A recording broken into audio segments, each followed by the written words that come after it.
तळोदा येथे कलशयात्रेने वेधले लक्ष।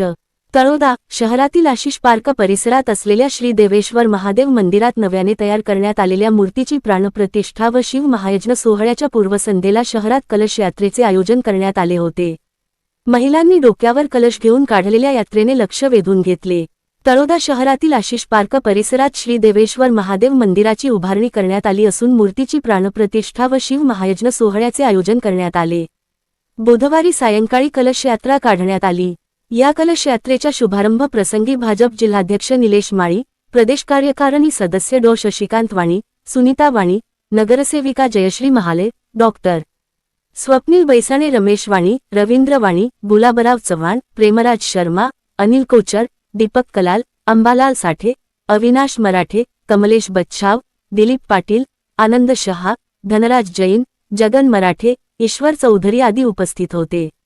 या कलश यात्रेत मोठ्या संख्येने महिलांनी डोक्यावर कलश घेऊन सहभाग घेतला। भक्तिमय गीत गात महिलांनी कलश यात्रेत उत्साहाचे वातावरण निर्माण केले।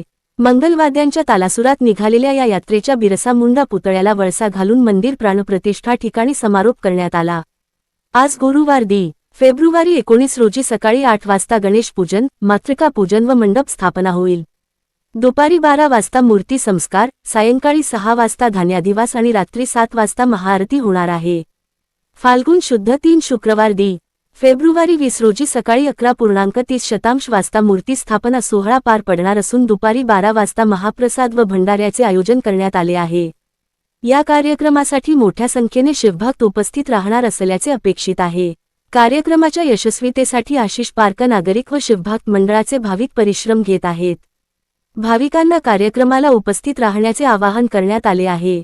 तळोदा शहरात येथे मंदिर प्राणप्रतिष्ठा सोहळ्याच्या पूर्वसंध्येला काढण्यात आलेल्या कलश यात्रेत सहभागी झालेल्या महिला सोबत भाजपचे जिल्हाध्यक्ष निलेश माळी, डॉ शशिकांत वाणी, सुनीता वाणी, जयश्री महाले,